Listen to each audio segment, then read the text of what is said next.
नमस्कार. आज आपण भरलेलं पडवळ म्हणजे स्टफ पडवळची रेसिपी पाहणार आहोत. पडवळमध्ये फायबरचं प्रमाण जास्त असतं. त्याची भाजी सहसा कोणी खायला बघत नाही. तर आपण असे छान चटपटीत मिश्रण भरून केलेले पौष्टिक असे भरलेले पडवळ आपण पाहणार आहोत. चवीला खूप सुंदर लागतात हे भरलेले पडवळ.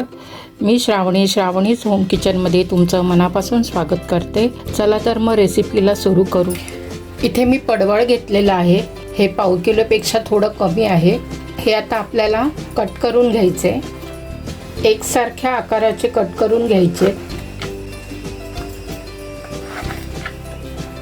कट करून झाल्यानंतर हा आतला गर आहे तो काढून घ्यायचा. सुरीने काढून घ्यायचा, नाहीतर चमच्याच्या उलट्या साईडने आपण हा असा काढू शकतो.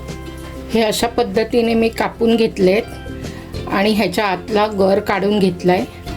हा गर असा बारीक चुरून घ्यायचा आणि बियासुद्धा घ्यायच्या आहेत. अशा पद्धतीने हे कापून घ्यायचं आहे. आता आपल्याला पडवळच्या आतमध्ये भरायला सारण बनवायचं आहे. त्यासाठी इथे मी अर्धा कांदा घेतला आहे, 15 लसूण पाकळ्या घेतले, 2 इंच आलं, 1 हिरवी मिरची आणि ह्या कोथिंबीरच्या दांड्या आहेत किंवा कोथिंबीर घालायची. त्यामध्ये पाव चमचा मीठ घालायचं आहे. 1 टेबलस्पून जिरं घेतलं आहे, 1 टेबलस्पून धने, अर्धा चमचा बडीशेप, थोडासा ओवा, एकदम थोडासा ओवा घ्यायचा आहे. इथे 3 लवंगा घेतलेत, 3 लवंगा आणि अर्धा चमचा काळी मिरी. ह्या 15-16 काळी मिरी आहेत. थोडेसे तीळ घ्यायचे आहेत, अर्धा छोटा चमचा तीळ आणि यामध्ये थोडीशी चिंच टाकायची आहे. चिंच नाही तर आमचूर पावडर घातली तरीसुद्धा चालेल. आता ह्यामध्ये अगदी थोडंसं पाणी घालायचं आहे, 1-2 चमचे, आणि मिक्सरला वाटून दरदरीत वाटण करून घ्यायचं आहे. अशा पद्धतीने वाटून घ्यायचं आहे. हे वाटण मी एका डिशमध्ये काढून घेते. हे वाटण तयार झालं आहे. आता त्याच मिक्सरच्या भांड्यामध्ये हे 1 चमचा सुकं खोबरं भाजलेलं आहे. आता हे माझ्याकडे भाजलेलं होतं म्हणून मी घेतलं, नाहीतर मग थोडंसं असं तव्यावर गरम करून घ्यायचं. आणि 1 चमचा दाण्याचा कूट, शेंगदाण्याचा कूट आहे तो घालायचा आहे. हे बघा, सुकं खोबरं आणि शेंगदाण्याचा कूट मिक्सरला बारीक करून घेतला. पडवळ्याच्या आतलं जे सारण आहे त्याची फोडणी करून घेऊया. आता इथे थोडं तेल घालायचं आहे. तेल घातल्यानंतर हे जे कापलेली पडवळ आहे ते ह्यामध्ये घालायची आहे आणि फक्त परतून घ्यायची आहे. थोडंसं मीठ घालायचं आहे. हे असं मीठ घालून 2 मिनटं आपल्याला हे पडवळ परतून घ्यायचं आहे. असं केल्याने जेव्हा ह्यामध्ये मसाला भरून जेव्हा आपण पडवळ फ्राय करणार तेव्हा ह्या वरच्या भागाला सुद्धा मीठ लागलेलं असणार, त्यामुळे ते चवीला चांगलं लागणार. त्यासाठी हे तेलामध्ये थोडंसं पडवळ परतून घ्यायचं. 2 मिनटानंतर हे काढून घ्यायचं, नाहीतर त्याला पाणी सुटत राहणार. 2 मिनटानंतर हे पडवळ काढून घेतले. त्याला सुटलेलं पाणी आहे ते कपड्यामध्ये शोषून घेतलं. मग हे मी कपड्यामध्ये ठेवून देते, तोपर्यंत ते थंड होणार. आता त्याच कढईमध्ये इथे मी 2 ते 3 चमचे तेल घालते. तेल गरम झालं आहे. इथे 1 छोटा चमचा जिरं टाकायचं आहे. जिरं चांगलं तडतडलं की 1 छोटा कांदा मी कापून घेतलेला तो घालायचा आहे. कांदा तेलामध्ये मोठ्या गॅसवर चांगला शिजायला द्यायचा. कांदा अर्धा शिजला आहे. आता ह्यामध्ये 1 ते 1.5 चमचा लाल मिरची पावडर घालायची आहे. लाल मिरची पावडर चांगली परतून घ्यायची. अर्धा चमचा हळद घालायची. थोडासा गरम मसाला घालायचा. आता ह्यामध्ये हे जे वाटलेलं वाटण आहे ते घालायचं आणि मोठ्या गॅसवर चांगलं परतून घ्यायचं.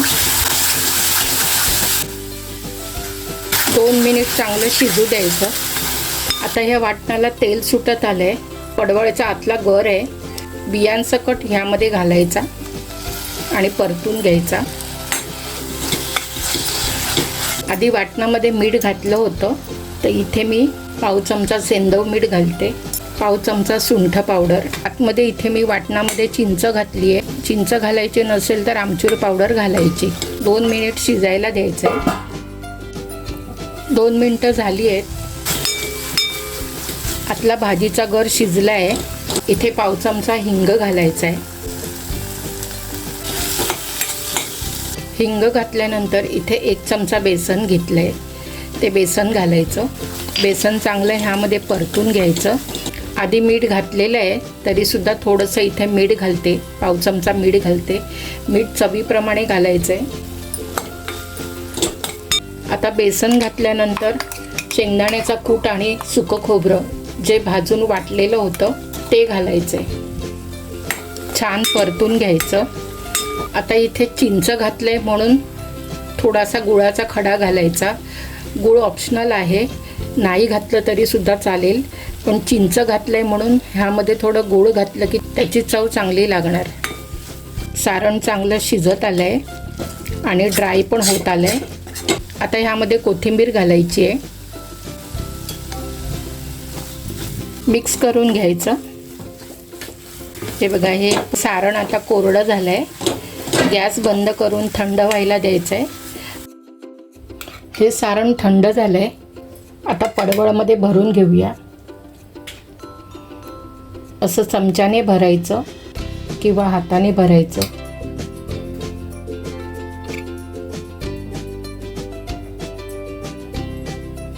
हे असं भरून घ्यायचं.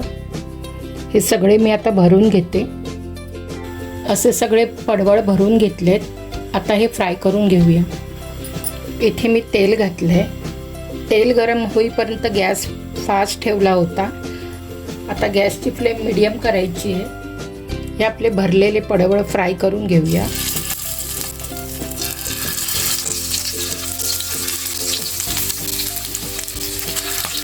आता हे बारीक गॅसवर थोड्या थोड्या वेळाने असे परतून घ्यायचे आणि चारी बाजूने फ्राय करून घ्यायचे, म्हणजे ते व्यवस्थित फ्राय होणार. मंद आचेवर फ्राय करून घ्यायचे.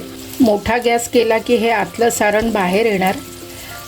भाजीचं वरचं कवर व्यवस्थित भाजलं जाणार नाही. नेहमी पडवळची भाजी खायला कंटाळा येतो. अशा पद्धतीने कधीतरी भरले पडवळ केलं तर आपण नक्कीच खाऊ शकतो. ही फ्राय व्हायला 10 ते 15 मिनटं लागतात, कारण चारी बाजूने व्यवस्थित फ्राय झाली पाहिजे. कारण आतमध्ये जो मसाला भरला आहे तो खूप चविष्ट आहे. त्यामुळे नक्कीच ही पडवळची भाजी खायला तुम्हाला आवडेल. तुम्ही अशा पद्धतीने भरलेलं पडवळ करून बघा. आता हे मी सगळे फ्राय करून घेते. वर तीळ घालायचे आणि थोडी कोथिंबीर घालायची. पडवळ फ्राय करून झालं आहे, काढून घेऊया. छान असे चटपटीत मिश्रण भरलेलं पडवळ सर्व करू. हेल्दी फायबरयुक्त पडवळ आहेत हे आणि लवकर तयार झालेत. हे तुम्ही वरण भातासोबत किंवा चपातीसोबत खाऊ शकता. ह्याचं सारण कुठेही बाहेर आलेलं दिसत नाही आहे आणि ते चवीलाही छान लागतात.